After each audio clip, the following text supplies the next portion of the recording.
Kun sagalee bilisummaa Oromooti.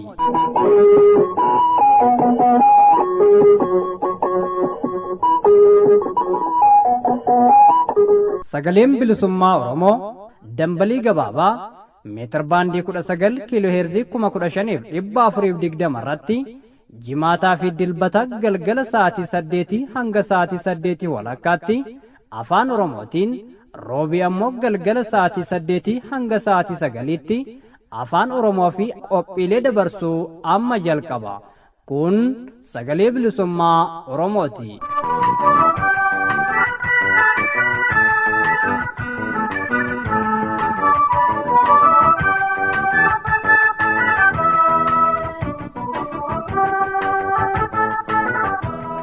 Kabajamtoota dhaggeeffattoota keenya akkam jirtu nagaan keenya kabajaa bakka jirtan maratti sinaa rakkabuu keessummeessaan keessan guyyaa irraan murataa sabaati sagantaa keenya irraa keessatti qophiilee qabnu wal duraa duuba isaanii sin beeksifna jalqaba oduutu dhiyaata. Oduuttaan Sudaan du'aan addunyaa kanarraa boqochuu Jaalle Garramaa Galmeessaa fi Adda Abinnat Gennatii Nagarii ilaalchisuudhaan ibsa gaddaa dameen jaarmaaf siyaasaa ABO biyya alaa mudda 23 bara 2022 baase wal duraa duubaan isiniif dhiheessina. Xumura irratti ammoo afgaaffii qaama hoogganaa bilisummaa Oromoo kan ta'an Jaal Dr. Shuggut Galataa waliin kutaa xumuraa ta'a. Jalqaba hanga xumuraan wajjin turaa isiniin jecha amma gamooduu yeroo kanaaf qabannee dhiyaanneet hin jabarsina.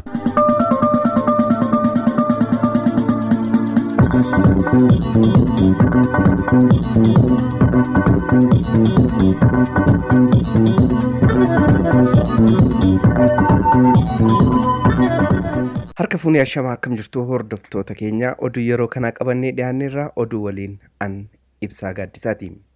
Godina Harargee Bahaa Ona Malkaa Balloo Araddaa Tokkummaa Bilisummaa jedhamutti humnoonni mootummaa jiraattota irratti haleellaa raawwatuun himame. Akka maddeen sagalee bilisummaa Oromoo naannicharraa gabaasanitti muddee 23 2022 godina Harargee Bahaa Ona Malkaa Balloo Araddaa Tokkummaa Bilisummaa jedhamu keessatti hidhattoonni mootummaa ilmaan Oromoo irratti haleellaa raawwataniin lubbuun nam tokkoo yoo darbu namoonni 6 ol ammoo madaahutu ibsame. Namoonni humnoota mootummaatiin haleellaan irratti baname namoota maqaa investimentiitiin ji'a tokko dura Ona Malkaa Balloo Araddaa Tokkummaa Bilisummaati bulchiinsa onaatiin lafa isaaniirraa beenyaa tokko malee humnaan buqqifamanii Ona Gola Odaa bosona keessa jiraataa jiranidha jedhu jiraattonni. Namni ajjeefame abbaa ilmaanii nama obbo Huseen Saanii jedhamu hoggaa ta'u sirni awwaalcha isaanii kaleessa muddee 24 2022 raawwatamuu fi namoonni miidhaaf saaxilaman hospitaala magaalaa Baddannootti yaalamaa jiraachuu maddeen ifoomsaniiru. Uummanni qabeenyi isaa irraa saamame qe'ee isaarraa buqqa'e kun yeroo ammaa miidhaa adda addaaf saaxilamee akka jiru kan ibsan maddeen bakka baqatanii jiraachaa jiran sanittillee rakkoo beelaaf saaxilamanii akka jiran dubbatu. Uummanni haala kanaan dararaa keessa jiran kun bulchaa Ona Malkaa Balloo jalqaba gocha kana irratti raawwachuun qe'ee irraa uummata buqqaase ona ollaa dhaqxanii maqaa keenya balleessaa jirtan sababa jedhuun milishaa gandaa fi poolisoota wajjin dhaqee haleellaa irratti raawwachiise jedhu namoonni OMN dubbise. Wayita haleellaan kun uummata irratti banamuu maatiin namoota kanaa rifaatuudhaan gargar bittinnaa'anii akka jiranii fi kanneen eessa buuteen dhabames jiraachuu namni jiraataa jidduudha OMN dubbisee ibsee jira. Salaalee Ona Darraatti barsiisonni 5 hidhattoota faannoodhaan butaman akka odeessi sagalee bilisummaa Oromoo ga'e ibsutti muddee 22 hidhattoonni faannoo daangaa Oromiyaa karaa kaabaa Shaggariin cabsanii seenuun erga haleellaa uummata irratti raawwataniin booda barsiisota mana barumsa Maammoo Saqqayoo 5 butanii fudhatanii deeman jedhu. Muddee 22 gandoota baadiyyaa Ona Darraa 4 irratti haleellaa jajjabaa raawwatamuu kan himan maddeen manneen jiraattota hedduun gubachuu fi namoonni lakkoofsaan danuu ta'an qeef qabeenya isaanii irraa buqqafamuu odeessinu gahe kun ni mirkaneessa. Barsiisota hidhattoota faannootiin butaman gidduutti barsiiftuun Adaanuu Tashoomaa miseensa maatii isaa ta'uu hima jiraataan godinichaa OMN dubbise tokko. Roobii darbe jechuun muddee gaafa 21/2022 gara guyyaa walakkeessaatti humnoonni faannoo kunneen kan magaalaa Meettaa weeraran. Humnoonni kunniin hidhattoota meeshaa gurguddoo fayyadaman waan ta'aniif milishootaa fi poolisoota Oromiyaa salphaatti ofirraa akka ari'atan maddeen mirkaneessaniiru. Mana barumsa Maammoo Saqayyoo jedhamu kan ganda Meettaatti argamu keessaas barsiisota 5 qofaatti adda baasuun butanii fudhatanii adeemuu kan ibsan maddeen haga ammaatti bakka buuteen barsiisota kanaa kan hin beekamne ta'uu fi bilbila hin beekamneen maatiitti bilbilanii maallaqa haga 500 gaafachaa jiraachuu maddeen keenya naannicharraa gabaasaniiru. Guyyaadhuma gaafa jedhamee kana ganda Meettaa magaalaa Ceekaa keessaa humnoonni faannoo kunniin seenuudhaan haleellaa raawwataniin lubbuun namootaa darbuun gabaafameera. Dabalataanis gandoonni Onadarraa warreen akka Sarar Kullaa, Barbaree, Ceekaa, Guddattuu, Sarar Kullaa, magaalaa Salaayishii, ganda Tuutii fi magaalaan Gundoo Masqalee haala wal fakkaatu keessa jiraachuu maddeen ifoomsaniiru. Barsiisonni mana barumsa Maammoo Saqayee irraa butaman barsiisaa Kabbadaa Qalbeessaa, Kumsaa Kumaa, Adaanuu Tashoomaa fi namoonni 2 ammaaf maqaan isaanii kan adda hin baane ta'uun gabaafameera. Godina Wallaggaa Bahaa Ona Giddaa Ayyaanaatti haleellaa tibbana humnoonni faannoo raawwataniin lammiileen Oromoo 12 ajjeefamuun himame. Haleellaan kun gandoota 3 Ona Kiiramuu daangessituutti raawwatamuu jiraattonni dubbataniiru. Namoota haleellaa kanaan ajjeefaman keessaa kan maqaan isaanii barame Obbo Takkalaa Fufaa, Nugusaa Hirkoo, Yashii Gammachuu, Jammaraa Wiirtuu, Mangistuu Raggaasaa, Tamasgeen Ayyaanaa, Iddoosaa Taakkalaa fi Mokonnin Guddataa kanneen jedhaman fa'aa keessatti argamu.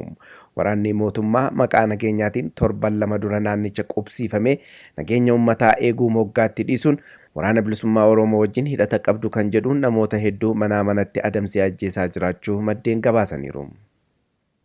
Hordoftoota keenyaa xumura irratti oduu gaddaa qabna. Jaalgarramaa Galmeessaa yeroo dheeraaf dhukkubsatanii wal'aansarra erga turaniin booda muddee 20 bara 2022 addunyaa kanarraa du'aan boqotan. Jaalgarramaan erga bara 2001 miseensa maadhee ta'ee magaalaa Naayiroobiitti ijaaramerraa kaasee dirqamaa fi gaafatama adda addaa fudhachuun qabsoo Oromoo keessatti dirqama adda addaa ba'achaa nama turedha.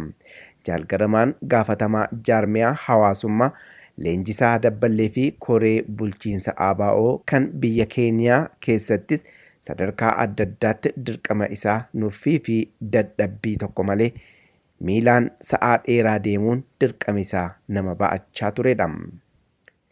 Bifuma wal fakkaatuun Addee Abinnat yookiin Abbinee Gannat Nagarii muddee 14 2022 mana ishee Aleksaandariyaa VA jiru keessatti maatii isaanii waliin osoo jiraataa jiranii addunyaa kanarraa du'aan boqotan.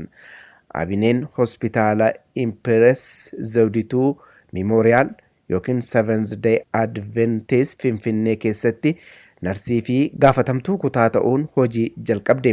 Waggaa 5 booda gara hospitaalaa humna poolisiitti dabarte haga bara 1992tti kutaa baqaqsanii hodhuu fi yaala keessatti narsii olaantuu akkasumas gaafatamtuu kutaa daa'immanii taatee tajaajilteetti. Erga gara US'tti godaantee jalqabde haga bara 2010 soorama baatutti mana barumsa Saint Coletta School fi bakkoota adda addaatti hojjetaa nama turedha. Jaarmiyaan ABO biyya alaa du'a Jaalgarramaa fi Addee Abinnat Gannatii ilaalchisuun ibsa baaseen gaddii guddaan itti dhagahamuu ibsuun maatii fi firoottan isaaniif jajjabina hawweera. Hordoftoota keenya oduun galgala kanaas kanuma qophiilee keenya afan hordofaa.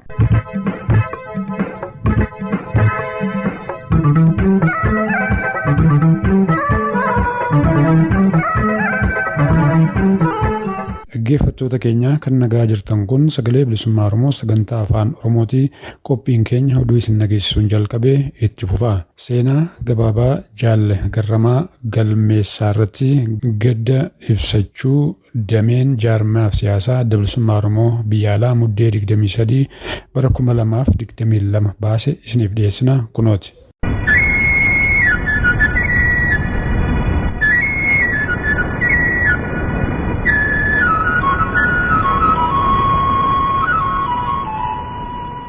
Seenaa gabaabaa Jaal Garramaa Galmeessaa. Jaal Garramaa Galmeessaa abbaa isaanii obbo Galmeessaa Girgoo fi harmee isaanii aadde Dasiilataa irraa godina Horroo Guduruu Wallaggaa ona Jimmaa Araaree ganda Borcaalaa Gocor keessatti bara 1970 dhalatan. Jaal Garramaan obbolaa dhiiraa 3 fi obbolaa durbaa 7 waliin maatii warra guddaa fi kabajamoo keessaa dhalatan. Yeroo umriin isaa barumsaaf dhaqqabu sadarkaa tokkoffaa fi giddugala kutaa 1 hanga 8tti ganduma dhalootaa isaa mana barumsaa babal'aatti baratan. Sadarkaa lammaffaa kutaa 9 hanga 12 godina Shawaa Lixaa mana barumsaa Geedootti baratan. Jaal Garramaan barumsa isaatti cimaa waan tureef qabxii olaanaa fiduun yuunivarsiitii Arbaa Minciitti Water Technology Engineering otoo baratu dhiibbaa barattoota Oromoo irratti godhameen mana barumsaa yuunivarsiitii irraa ari'ame. Erga mana barumsaa irraa ari'ames naannoo dhaloota isaatti jiraachuu dadhabee bakka biraa deemee kolleejjii barsiisotaa galuun barnoota ogummaa barsiisummaan eebbifame. Barsiisaa ta'ee naannoo kibba Oromiyaa godina Booranaatti ona Yabeelloo mana barumsaa Meeggaatti ramadamee barsiisaa osoo jiru mootummaan Jaal Garramaa irratti xiyyeeffannoo addaa godhee waan adamsuu eegaleef bara 1999 gara biyya Keeniyaa Naayiroobiitti baqatan. Jaal Garramaan erga bara 2001 maandhee ta'ee magaalaa Naayiroobiitti ijaarame irraa kaasee dirqamaa fi gaafatama adda addaa fudhachuun qabsoo Oromoo keessatti dirqama adda addaa baachaa ture. Jaal Garramaan gaafatamaa jaarmiyaa hawaasummaa leenjisaa dabballee fi koree bulchiinsa adda bilisummaa Oromoo kan biyya Keeniyaa keessatti sadarkaa adda addaatti dirqama isaa nuffaa dadhabbii tokko malee miilaan sa'a dheeraa deemuun dirqama isaa baachaa ture. Jaal Garramaan biyya Keeniyaatti dirqama isaa bahaa osoo jiru akka gara biyya sadaffaa dhufu murteessee haadha warraa isaa Jaal Urgooftuu Itichaa wajjin jalqaba bara 2010 gara biyya Kaanaadaa dhufanii magaalaa Winnipeg qubatan. Jaal Garramaan akkuma biyya Kaanaadaa dhufaniin ammas dirqama qabsoo saba isaanii itti fufuu eegalanii akkuma dhufeen qonyaa Jaal Guutamaa hawaasa keessatti hirmaachuudhaan hojii qabsoon barbaaddu hunda baachuu itti fufe. Jaal Garramaan adeemsa kana keessatti koree koonyaa ta'ee dirqama isaa baachaa ture. Booda irratti dura taa'aa koonyaa Jaal Guutamaa hawaasa keessatti dura taa'aa koonyaa ta'uun waggaa 4 tajaajilee erga gadaa isaa xumuree booda ammas gara koree kutaa Kanaadaatti ramadamee gaafatamaa jaarmiyaa kutaa fi hawaasummaa ta'ee tajaajilaa ture. Jaal Garramaan nama qajeelaa kan nama hunda walqixatti ilaalu kan jireenya isaa caalaa jireenya saba isaa caalchifatuu fi obsa guddaa nama qabuu fi amantaa nama hundaaf kabaja kan qabu akkasumas amantaa isaas nama jaallatan turan. Jaal Garramaan yeroo dheeraaf dhukkubsatanii wal'aanamaa turanis dhibeen isaanii itti jabaachuudhaan muddee 2022 lubbuun isaanii addunyaa kana irraa boqate. muddee 23,2022 sirni awwaalcha isaa bakka inni jiraachaa ture biyya Kanaadaa magaalaa Winnipeg keessatti bakka jaallan isaa fi hawaasni Oromoo hedduminaan argamanitti raawwatee jira. Maatii fi firoottan isaaf fi jaallan isaa hunda jajjabina hawwina. Qabsaawaan ni kufa, qabsoon itti fufa. Damee jaarmiyaa fi siyaasaa adda bilisummaa Oromoo biyya alaa muddee 23,2022.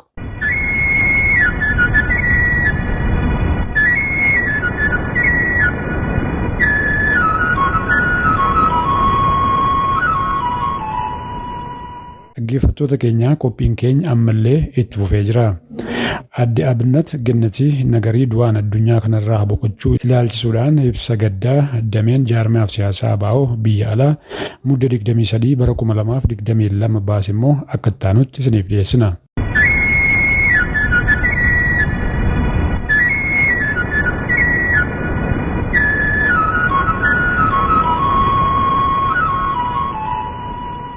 Ibsa gaddaa seenaa gabaabaa Aadde Abinnet yookaan Abinnee Gannat Nagarii. Aadde Abinnet yookaan Abinnee Gannat Nagarii haadha manaa jaalala qabeettii, haadha of kennituu fi kunuunsituu obboleettii akkoo adaadaa fi hiriyaa gaarii turte. Muddee 14 bara 2022 mana ishee Aleksaandariyaa jiru keessatti maatii isheen marfamte akka turtetti abbaa warraa ishee obbo Fiqaaduu Waaqjiraa, ijoollee ishee 3 fi haadha warroottan isaanii obboleettawwan 2, obbolaa 2, ilmaan ishee 5 fi ilmaan obbolaa ishee hedduu of duubatti dhiistee nagaan addunyaa kana irraa du'aan boqotte. Abinneen haadha ishee Aadde Alamiituu Jilchaa fi abbaa ishee Qanyaashmaach Gannatii Nagarii irraa ebila 5 bara 1948 Oromiyaa godina Wallagga Lixaa Ona Laaloo Assaabii keessatti dhalatte. Barnoota ishee sadarkaa 1ffaa Gimbii Wallaggatti, sadarkaa 2ffaa Akkaadaamii Adventistii Kuyyuu irratti erga xumurtee booda mana barumsaa narsummaa Impress Zawdituu yookaan Seventh Day Adventistii Memorial Finfinnee jirutti barattee bara 1965 keessa nersummaan eebbifamte. Abinneen nama gara laafettii fi namaaf gaarii yaaduun kan beekamtu, nama maatii ishee kunuunsuu fi namoota rakkatan gargaaruun ishee gammachiisu turte. Amanamtuu, garraamii fi hojii ishee hundatti cimtuu turte. Nama baay'ee obsa qabdu, jireenya ishee keessatti aarii irraa kan ka'e namatti dheekkamtee hin beektu. Nama caljettuu, garuu yeroo dubbattu hunda dubbiin ishee qoosaa fi beekumsaan kan guute ture. Barbaachisummaa barnootaa fi hojii ofii hundaaf itti gaafatamummaa dhuunfaa fudhachuu irratti amantiin ishee gadi fagoo ture. Abinneen hospitaala Impress Zawdituu Memorial yookaan Seventh Day Adventistii Finfinnee keessatti narsii fi gaafatamtuu kutaa ta'uun hojii jalqabde. Waggaa 5 booda gara hospitaala humna poolisiitti dabartee haga bara 1992tti kutaa baqaqsanii hodhuu fi yaalaa keessatti neersii olaantuu akkasumas gaafatamtuu kutaa daa'immanii taatee tajaajilte. Erga gara USA godaantee jalqabdee haga bara 2010 sooroma baatuutti mana barumsaa Seentii Kolleetti Iskuulii, Ilfii Neersingindaa, Riyaab Seenterii fi Goodwin House Incorporeetii keessatti hojjettee jirti. Abinneen akka narsii daa'immaniitti waamicha dirqamaa irra darbitee deemuun beekamti turte. Dhukkubsattoota isheef guddaa dhimmuu irraa kaka'e yeroo baay'ee halkan walakkaa hospitaalaa bilbiltee dhukkubsattoota ishee daa'immanii fi warra isaanii gaafatti turte. Yeroo baay'ee ollaaf hawaasa isheef tajaajila eegumsa fayyaa bilisaa kennuu bira dabartee kilinika xiqqaa naannoo mana ishee jirutti dhukkubsattoota yaaluu, maatii gorsuu fi mariisisuu akkasumas deessiftoota leenjisuuf tola ooltummaadhaan hojjettee jirti. Waan hundumaa caalaa maatii ishee wajjin yeroo dabarsuutu Abinnee gammachiisa ture. Si dhabuu keenyaaf gadda guddaatu nutti dhaga'ama. Damee jaarmiyaa fi siyaasaa adda bilisummaa Oromoo biyya alaa muddee 23 bara 2022.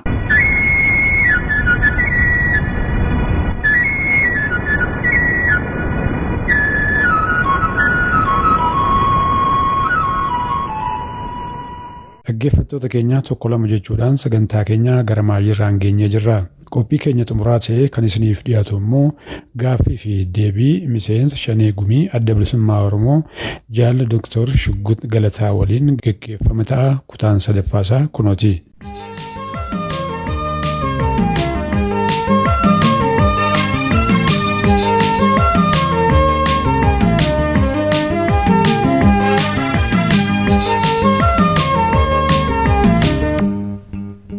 Tole Dr. Galatooma anillee gaaffiin qabu xumuradheen jira wanni hin dubbatin yookaan hin kaasin daawwattoonni keenyaaf dhaggeeffattoonni keenya dhagahuu qabu beekuu qabu jettan yoo jiraate itti dabaluu dandeessu kan man isiniin jedha.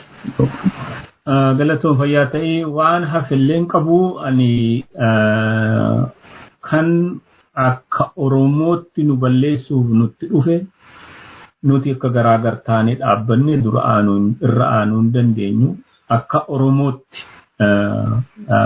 Oromootti Oromummaa keenya hundee godhanne gaaffii Oromoon qabu handhuura godhanne wal faana dhaabachuun murteessaadha kan jedhuun qabaa.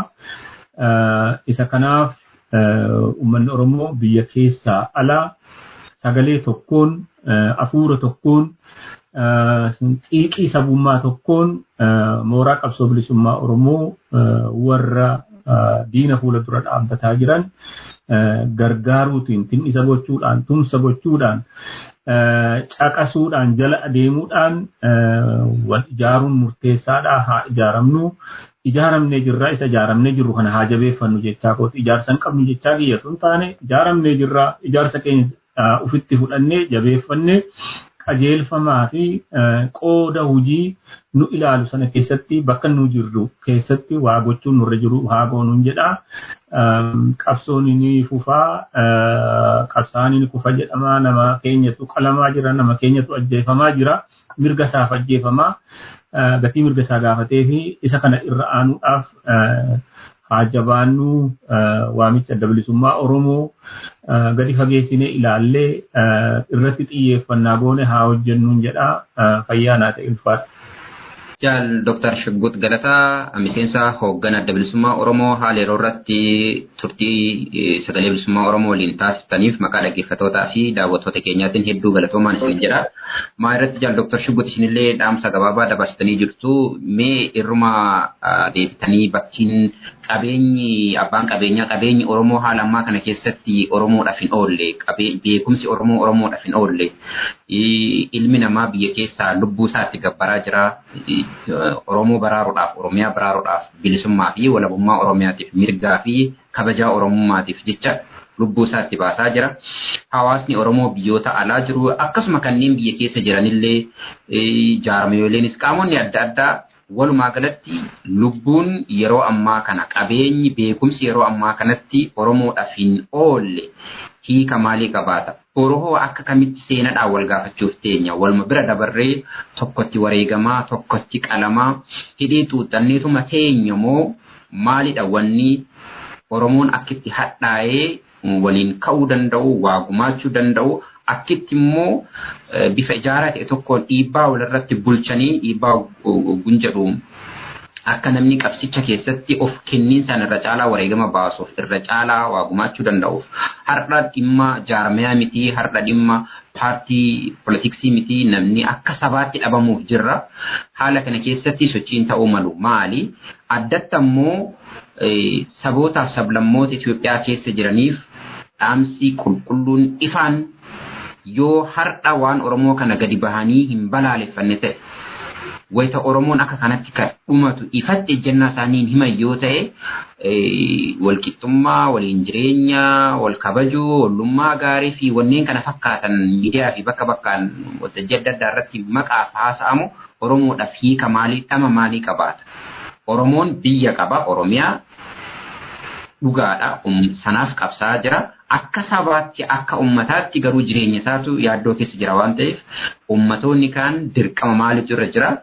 Addatti ammoo namoonni keenya wayituma waa ta'e qofa hadheeffatanii hiriira bahuu kan iyyuu qaama dhimmi ilaalatutti xiyyeeffannoo galchuu jechuudha. Bifa adda addaatiin miidiyaaleenis kan qaamonni adda addaa jechuudha. Yeroo waa ta'e qofa sosso'anii sana booda deebi'anii qabbanaa'u tokko jira. Amma akkitti kaanee qabbanuuf hin jiru. Duulli kaleessa dhoksaadhaan nurra deemaa ture. Duulli deemaa jiru duula eenyummaa Impaayera Itoophiyaa, eenyummaa nafxanyummaatii fi eenyummaa Oromummaatu walitti duulaa jira. Kana hundumtuu ni beeka.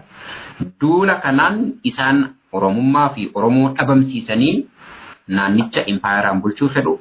Oromoon ammoo warreen isa dhabamsiisuu dhufan ofirraa ittisee Oromummaa isaa, eenyummaa isaa kabajatee biyya isaa irra jiraachuu barbaada. Duula lamaan kana keessatti kan tumsine, kan hin baane, kan hin lolle, kan maratee harka taa'u, kana maaltu na dhibe abaluu haa wareegama baasu jedhee taa'u. Seenaan isan gaafatu maaltu jedhama afaan guutanii wanni jedhamu wanni itti himamuu danda'u maalidha? Saboota kaanifoo dhiifama duubattan isin deebisee maaf bakki kun bakka baay'ee siiriyees bakka murteessaa waan ta'eef irra deebi'ee isinitti deebi'e. Ayyee galatoomi irra guddaa isaa irra deddeebinee jirneerra handhuurri dubbii uummata Oromoodha. Uummanni Oromoo uummata seenaa isaa irra deddeebi'ee isa seenaa isaa keessa jiraatu ta'uun isaarra jiru. Maal jechaadha?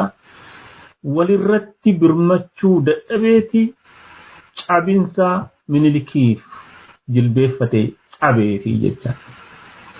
Har'as walitti birmachuuf dadhabnee ilaalcha fedhii bilisummaaf wal fakkaatu qabaachuuf dadhabnee gargar hiramnee balaaf saaxiluun keenyaaf baraaruun keenya qaani. Qaanii kana keessaa eenyu nu baasuu hin danda'u uummanni Oromoo mataansaa yoo ba'e irraa kana. Kanaaf qabeenyi nuti har'a qabna jennu, beekumsi nuti har'a qabna jennu yoo Oromiyaa fi Oromoo hin baraariin homa tokko bu'aa hin qabu. Oromiyaa fi Oromoo baraaruuf immoo uf kenninsaan mirga bilisummaa walabummaa Oromiyaaf qabsaa'uu duwwaa. Inni kun asirraa ka'a. Isa kanarratti sinerjetik taanee toora adda addaan waan hojjetamu hojjennee yoo kanaaf dhaabbanne seenaa keenya jijjiiruu dandeenya jechuudha. Yoo seenaa keenya jijjiiruudhaaf humna godhataa dhufne silaa'oo humnootiin sabootiin sablammoonni kun irra guddaa isaa kan isaan ilaalani Oromoo. Oromoon garamitti nu deeksisaa humna akkamii godhatee jira jedhanii warra jirani. Kanaaf gaaffiin qabu nu bira dhaabbachuun isaanii. Yoo humna nuti dhabne, yoo nuti kan uf cabsinu ta'e hangodhan dhabaniiti isaanis duubatti retreetii godhu jechaadha.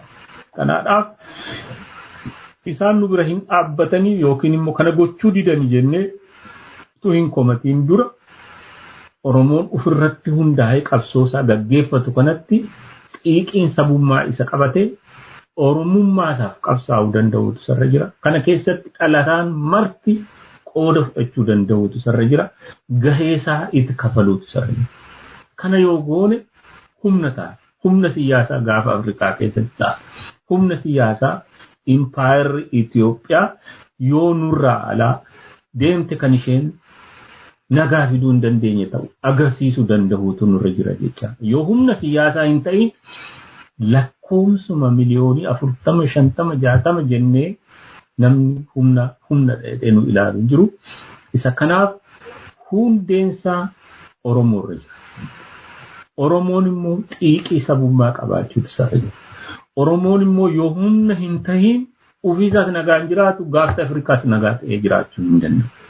Yoo humna ta'e immoo sabaaf sablammoonni Oromootti naanna'anii jiranis ta'e keessayyuu jiraatan mataan isaanii warra har'a diina nutti ta'an Oromoon akka inni dimokiraatawaa ta'eef akka inni ammataa ta'eef akka inni isaaniin jiraachisuu danda'u waan beekaniif deeggarsa isaarraa duubatti hin jedhanii jechaadha. Kanaaf ammallee irra deddeebine ka jechuudhaaf kan walitti himuun nurra jiru nama seenaa keenya keessa gangalatu tun ta'in nama seenaa keenya cabsinee keessaa baanu ta'uutu nurra jira.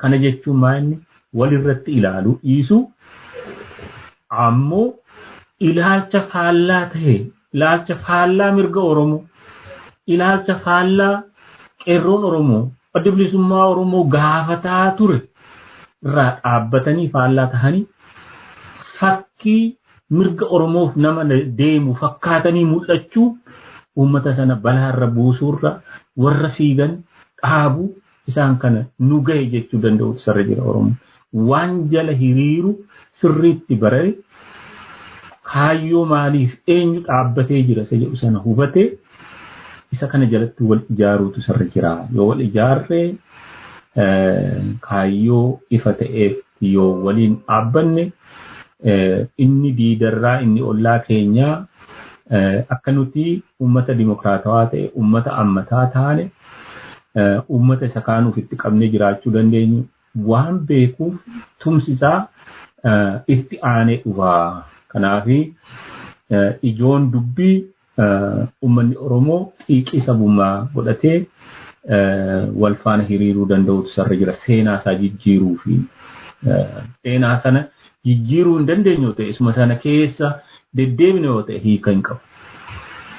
Tole jaal Dr. Shiggut Galataa miseensa hoogganaa adda bilisummaa Oromoo irra deebi'uudhaan yaada sagalee bilisummaa Oromootiif laattaniif maqaa dhaggeeffattootaa fi daawwattoota keenyaatiin ammallee irra deebi'ee hedduu galatoomaa isiniin jedha. Hayyee isinis galatooma.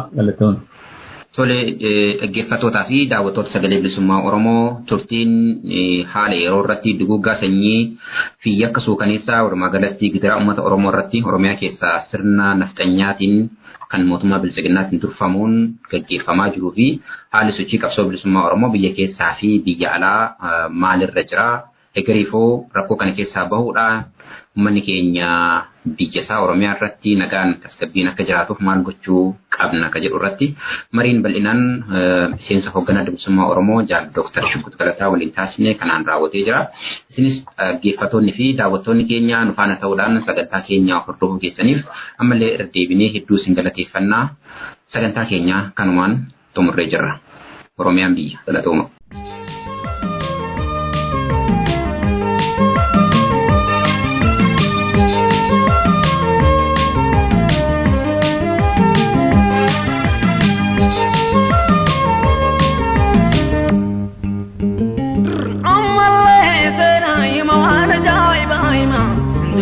Tadung kurfo gusho kaima ndu ene muta dur fo gusho ga babule oromo da bule murkaro muhammad wala bule murti zera nutikalam te ule oromo gada bula gada rabi gajela malka badola la daga de sabuda filata ulti bante namte namin ko waljalata ya rabbi sikadanne ndeno memenaisi hada te nagabisi gada te namozi sabo tazisi biyate na kudisi afana bi bayedu bechulli be andu badena talabudulli be wal gorbane wali daga yundi be wali kale wali dalagundi be wal jalane wali babayundi be dariwa be kamti dubbe kanalani be ya rabbi sikadanne ndeno memenaisi adate nagabisi gadate namozi sabo tazisi biyate na kudisi Wakabole lama margale dibe margana be sagana dibe sana be kericha puti dibe sagala be keran sajirun dibe chapana be arena go dibe ubana be kurba gabil dibe ya rabbi sigadanne denu memenaisi hadate negabisi gadate namosi sabu bolta tasi biyate namus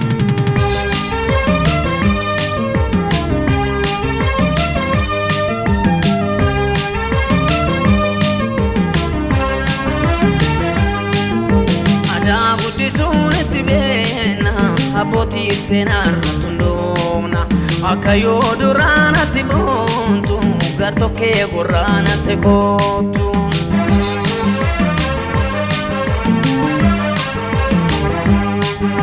ada uti seenarra tulluumna akka yoo duraanatti boontu gartokkee warraanatti guutu.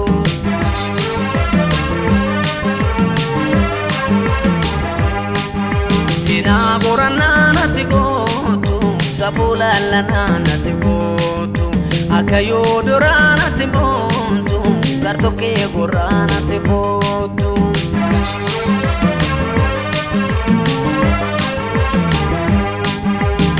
Walaabunatti gootu bu'ee waraabuunatti gootu akka yoo duraanatti boontu gartokkee warraanatti gootu.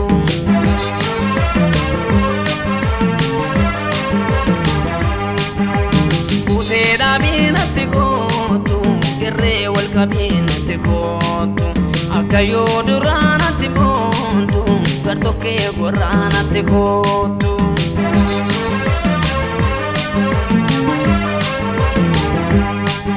Dinake galinatti gootu ilmaan tee faliinatti gootu akka yoo duraanatti boontu gartokkee warraanatti gootu.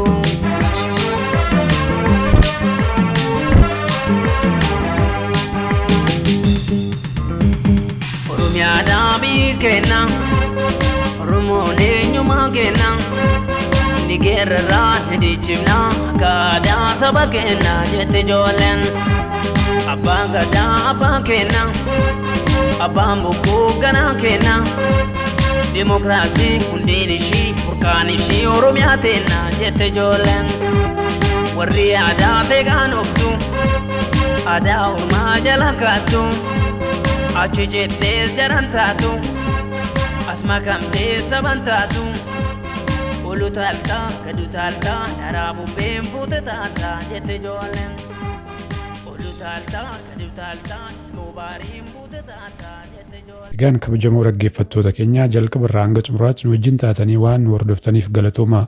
Sagantaa roobii dhufuun hanga walitti deebinutti nagaan nuuf turaa. Injifannoo uummata Oromoof.